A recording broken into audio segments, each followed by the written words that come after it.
Então, gente, estamos aqui no Age. E agora nós vamos derrotar aqui o Ender Dragon. Nós vamos ensinar como fazer aí matar o Ender Dragon sem destruir os que traz. Deixa o like, se inscreve no canal.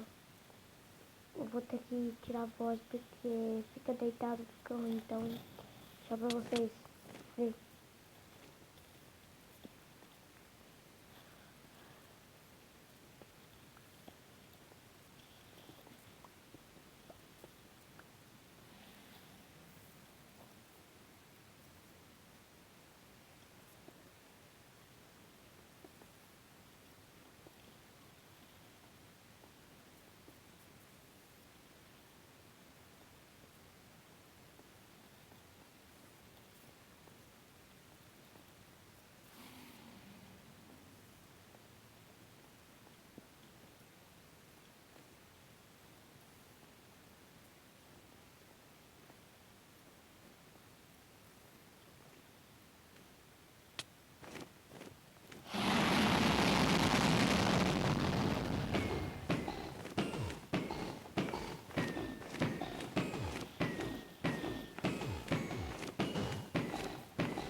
Gente, se o vídeo acabar é porque o gravador tirou os minutos, tá?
Ele recupera a vida agora, viu?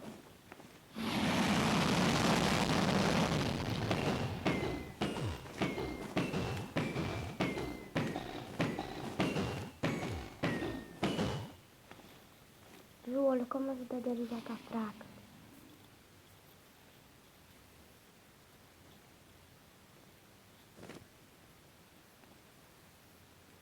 Não, ele é Dragon no cristal. Ah, meu filho, que chato, velho. Que dragão chato mesmo. Nem que você não vai empurrar nem pelo Cristo. Ah, empurrando. Toma essa, toma. Ah, não, mano. Olha só como a vida dele já tá. Ele vai recuperar. Mas isso não importa, porque eu vou voltar aqui. É só bater nele. Vai rapidinho. Viram?